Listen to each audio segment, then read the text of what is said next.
Hey, we are rolling. Okay, hello and welcome to another episode of the Emma Gunn Show. I am your host, Emma Gunn-Wardner, and in this bonus episode I'm going to be giving some top tips for mental health. But it's important that at this point I state I am not a medical professional, I am not a mental health professional. I am just a woman who had depression.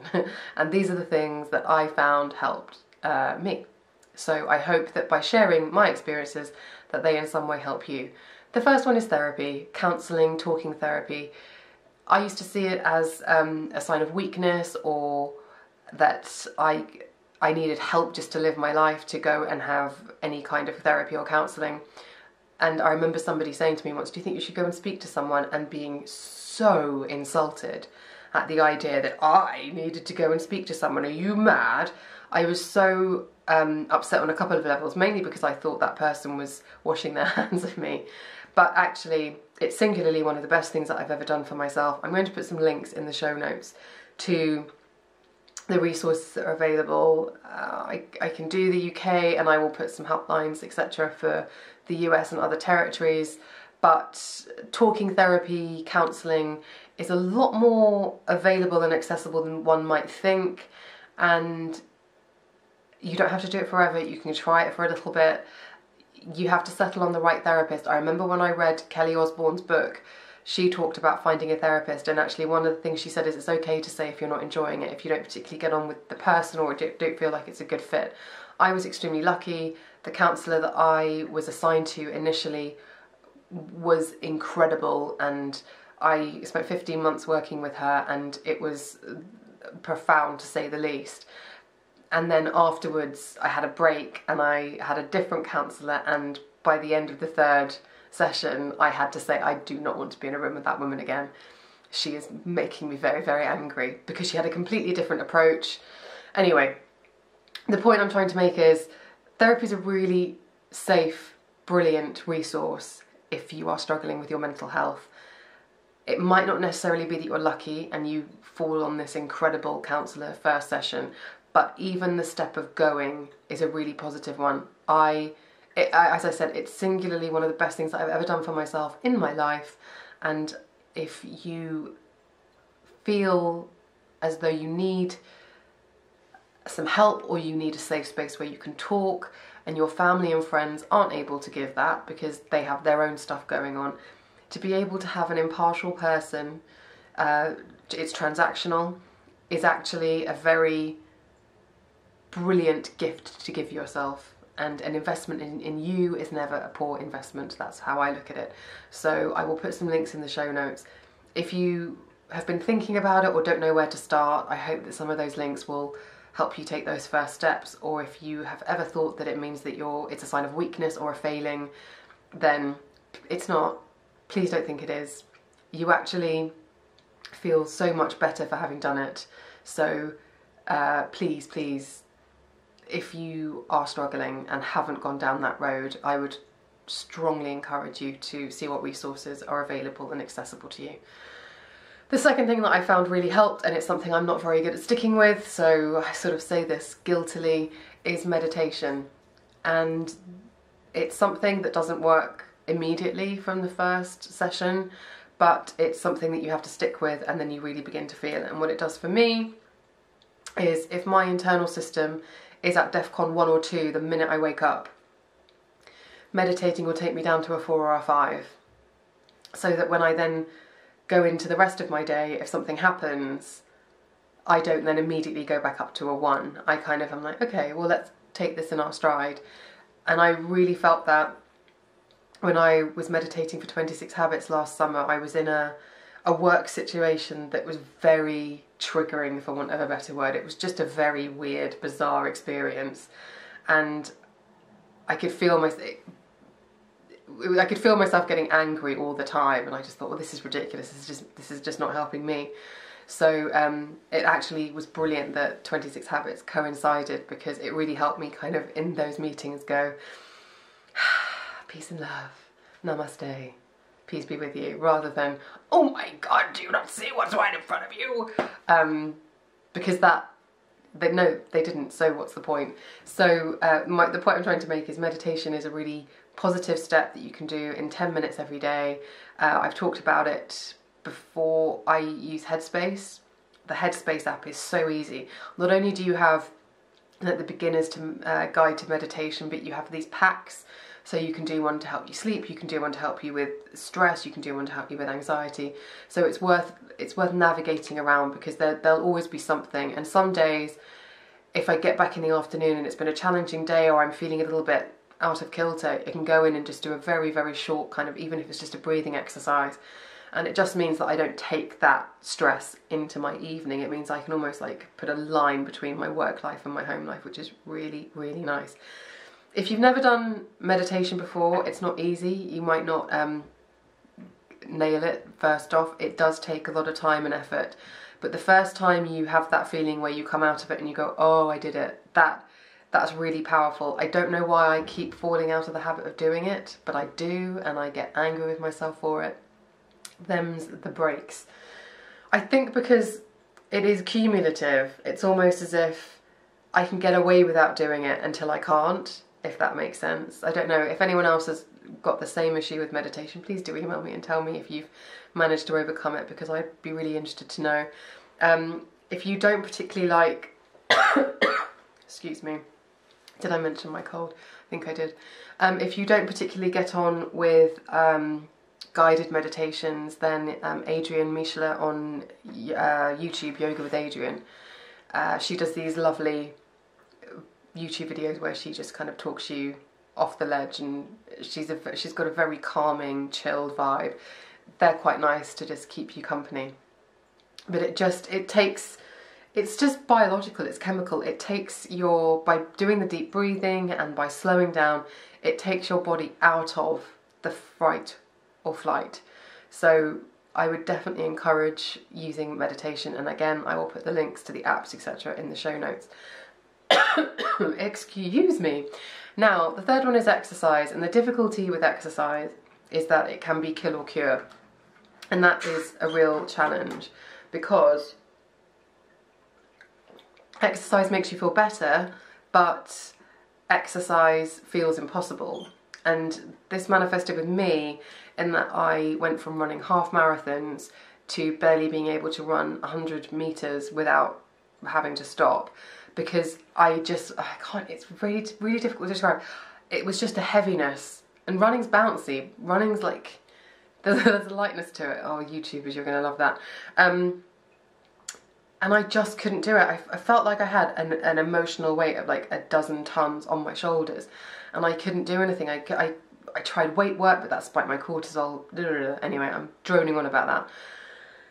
But what I had to do is literally start from the beginning, and I would do gentle exercise. And so I started walking, and I would walk for an hour, and I'd managed something like 3 kilometers, so not very far, very, very slow. And I would come back and I would be drenched in sweat. I mean, I was walking up a hill, but it doesn't matter. I'd walk back down it again. And it was so far removed from running, and the idea of running a half marathon was just like, how did this body ever do that? But it's a start, and sometimes you have to just do that. And getting out, I made sure I walked outside, so I'd walk outside, fresh air, come rain or shine, and fresh air in the lungs is never a bad thing. Being out in nature, never a bad thing. And it might be for you that it's yoga, it might be that it's cycling. For me it was walking, because that was free and easy. But it's just do something and be gentle and do it consistently. And then you'll work your way up. I'm now, where are we, 3 and a bit years later after hitting rock bottom, and I'm back to running 5k in half an hour again. Thank you very much. And I really appreciate it this time. First time I was doing it, didn't really feel like, yeah, 5k. Now I'm like, yeah, 5k. Anyway, another resource is your doctor, and it's worth going and having a sensible conversation with your GP, medical practitioner, and be really honest about what is going on and let them guide you. They've heard it all before. I don't think you'll surprise them, so don't feel embarrassed. My experience when I went to my GP was that I was offered counselling and the suggestion of a prescription for antidepressants. But I was adamant that I didn't want antidepressants. And I didn't want antidepressants, not because I have any issue with them, I think they're fantastic, but because it was not a chemical situation that had got me to my position, I was very well aware that it was poor life choices and no coping mechanisms, and I wanted to work on those through the means available, which was counselling, rather than rather than take antidepressants, because that wouldn't fix those things. Because I'd come off those, I could still make really bad decisions and get back into toxic dynamics.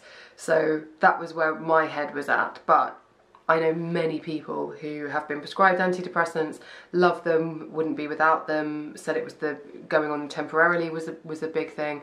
But whatever you decide to do, it is worth having a sensible conversation with your GP, because they might open up a dialogue with you that you hadn't realised you needed to have, or they might make suggestions that you didn't even know were available, or they might just make you feel comforted that they see this every day and actually this is completely normal, because in this day and age, having depression, anxiety, all of those things are on the rise. So there is absolutely no shame in just going and saying to somebody, yeah, this is actually happening, because there is no shame. Those are, so what were they? That was meditation, therapy, going to see your GP, and exercise. And they're my kind of 4 pillars, I would say. So the other tips that I have for you now are just nice things that you can do that may help in addition to those things. The previous 4 were actionable, practical, and very helpful. But these are things that you might want to look into as well. But they are kind of like supplements. And one of those is aromatherapy. If you can hear the tinkle of water in the background, it's because I forgot to turn off my diffuser before I hit record, and now I'm too lazy to go back and do it. But in my office, I have a diffuser, and it's currently pumping out Optimism from Neal's Yard Remedies. And when I first got the diffuser, it was all about women's balance and chilling me out. It's not going to fix you in a minute, but let's face it, if you couple meditation with an aromatherapy diffuser pumping out a relaxing oil that actually has an impact on your central nervous system, might amp up your meditation. So, and also it's just a nice comforting thing. Smell is, and the aroma and the fragrance is really pleasant. I think it's down to the individual whether you buy into it, but it is definitely something. If I'm having a stressful day, or if I think, right, I've really got to get work done in this office, and I work from home, and sometimes it's hard to get motivated, I will immediately put the diffuser on, put on like a focus oil. Neal's Yard do these, and I'll put all the links in the show notes.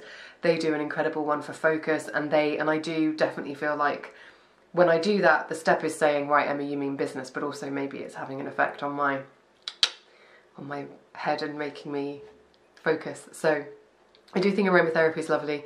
If you struggle to sleep, I turned my bedroom into a complete sanctuary, so there's nothing in there. It's just basically bed, no mess, and a diffuser with, and obviously like my dressing table with all my makeup and makeup brushes.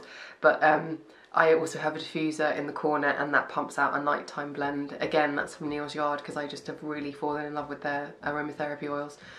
But the nighttime blend is absolutely divine, and no doubt about it, when I have that going, I sleep well.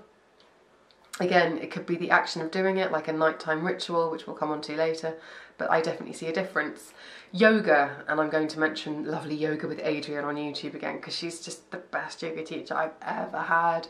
She's got such an amazing vibe, and her yoga videos are really, really gentle, and you spend a bit more time with her, and even her voice, you just think, yeah, it's going to be okay, it's going to be fine, just chill out.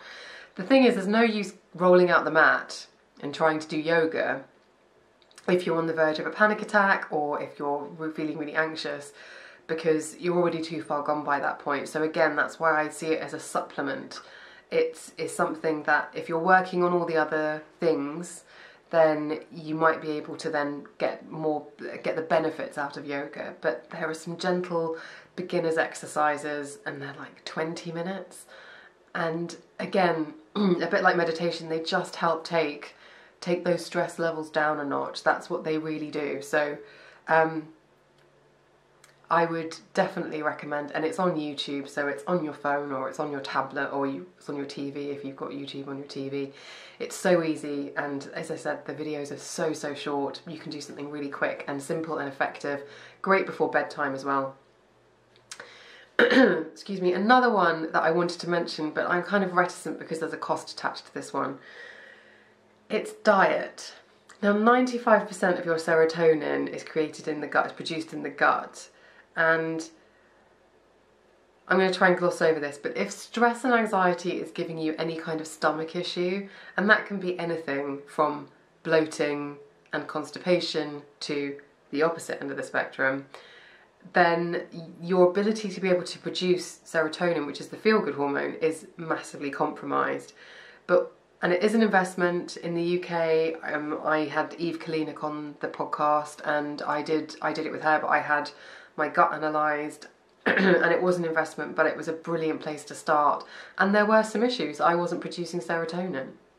Fact, there was no presence of growth of serotonin in my gut, and you only need to type in gut, and it is definitely over the last couple of years, the importance of gut health has never been so widely talked about, and I would really highly recommend, if you are able to make that investment, that it is one well worth making. It's not about changing up your diet and suddenly eating clean. It's just about, if you can, invest in going and seeing somebody like Eve, or Eve if you're in London, because that was, again, another thing that I did early on. I kind of debated about whether to put it in my top that I see as being vitally important. I do, but there's a much bigger cost attached to it. So I will put links to resources in the show notes. It is, again, it's an investment in you, and I don't ever think an investment in you is a bad investment, but one has to consider the financial implications of things like that. So it's worth flagging up, but it might be something that just isn't realistic at this point in time, and I understand that. The final one is sleep. If your sleep is inconsistent or you're having bouts of insomnia, then I would say the best thing you can do for yourself is give yourself a routine. Be really strict about getting up at the same time and going to bed at the same time every day. And if you find yourself waking up at 2-3 o'clock in the morning, then don't put the lights on, don't check your phone, don't do anything differently. Just try and turn the pillow over and try and not move, and try and get that. It's hard. Lord knows I know it's hard. It's really hard, but if you can stick to the same getting up and going to bedtime, bodies like structure and routine.